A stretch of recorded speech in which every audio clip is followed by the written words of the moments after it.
All right. Hey, we are live with Mindset Monday. Guys, I am sorry. I'll fall on the sword. I'm here with my co-host Dave.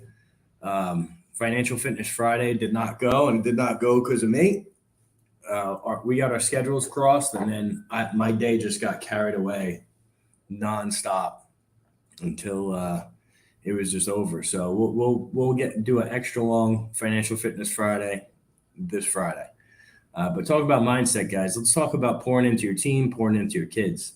Had a me and Dave were having a great conversation, and it's awesome because when you teach somebody something, it helps you master it, right?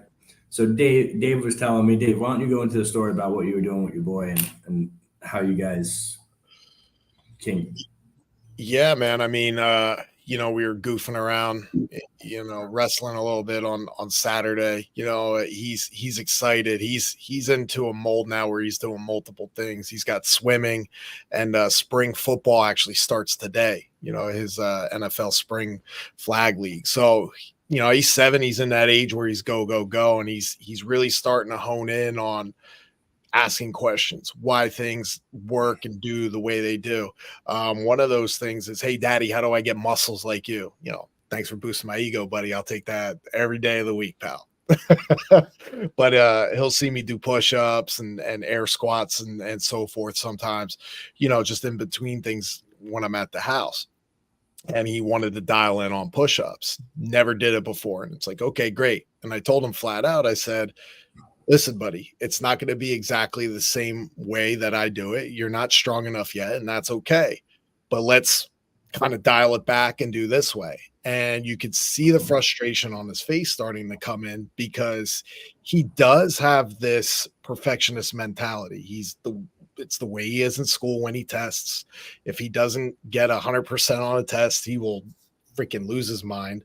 And it's the same thing in kind of sports now. So, the elbows are flailing. He's on his knees. He's kind of arched back. He's like a wet pool noodle, basically. And all of a sudden he's like, I can't do this. This is not happening. I don't want to do it. It's stupid. And I'm like, well, hold on a minute. Why don't you want to do it? I can't. It's like, well, listen, you can. There's just a couple things. You don't know how, and you're not strong enough. The one that don't know how, that's teachable right now. That we can get into it today. The I'm not strong enough, that's something you build over time. And I said, look, the main thing, buddy, is that you got to learn. I said, nobody, including myself, could do this the first time. Everybody stinks at something in the beginning. You have to develop and practice and hone in that skill set to get better. But I said, you have to do it continuously. And then it kind of dialed in on him a little bit. Oh, okay. I said, look, let's just try. It doesn't matter how you look. I said, see if you could do at least 2. And he did. And he said, okay, that's good. I said, all right, we'll try it again tomorrow. We'll shoot for 3. And then we'll dial everything else in. And I think the biggest lesson for me is you're so used to doing something over and over again that you forget what that's like. And for me to dial it back a little bit and say, okay, well, the form's going to be terrible, right? You're going to do the granny push-ups on the knees, ass in the air, belly down and all that. It's a start, right? So it was good to see him on that, but it was also like reinforced to me, hey man, like you got to take steps back. And also like on a business standpoint, seeing where you started and where you go too. Yeah. It's funny you say that. There's so many things that kind of parallel running a business. When you teach anybody a new skill that you're trying to hire for, right? You have to start them almost like you did with your kid, like going back, hey, start on your knees, keep your back straight, Mm-hmm. go down slow, and then go up. One of the things that I've been doing, my kids always jumped in and started doing 75 hard. Not they don't do it, but they do some of the exercises they see me doing because I'm usually doing 75 hard or a phase of it some part of the year. And the thing that my son started doing, I bought him the 3D printer, right? And he started learning how to print. And then he started getting his friends interested in it.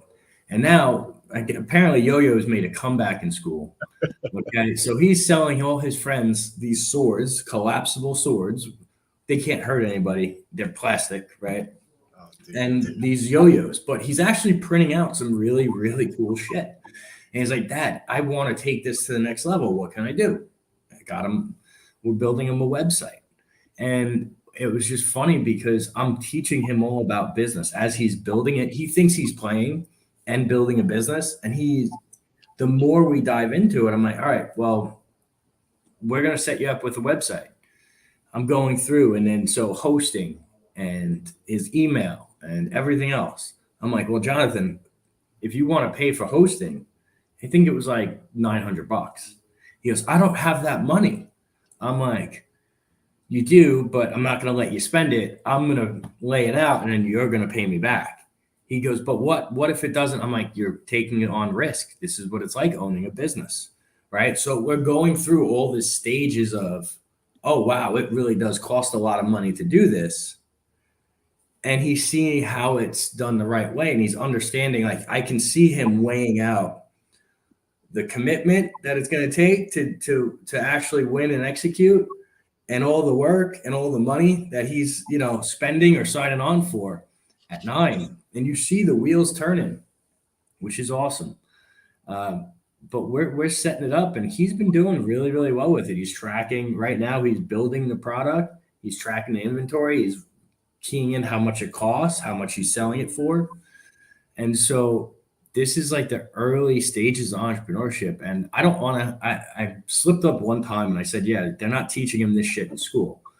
And he said, yeah, he's definitely said that at some inopportune moments. But the reality is they're not teaching him this stuff in school. And he's actually learning 10 times more just on this hobby / business than he ever would in school or even in college. Because, what are they going to teach you about running a business? Those guys haven't. And so that's been cool to go back and to work with him with having that much enthusiasm and that level of excitement. It's kind of like when you first started your business or when I started mine way back when, right? You forget how it is to try to figure those things out from scratch. So that was my weekend. That and, wrapping up 75 hard. But the point is, guys, pour into your kids, pour into your team. The biggest asset you have in your life is people, whether it's, at home is your family. At work, it's also your family, right? If you treat your people the right way. And the more you pour into them, the more you make everybody better, the quicker you're going to get to the end result you're looking for, guys. So keep that top of mind for Mindset Monday. I hope you guys have a great week. And we'll see you on Financial Fitness Friday. Be great, y'all. Ding, ding, ding, ding.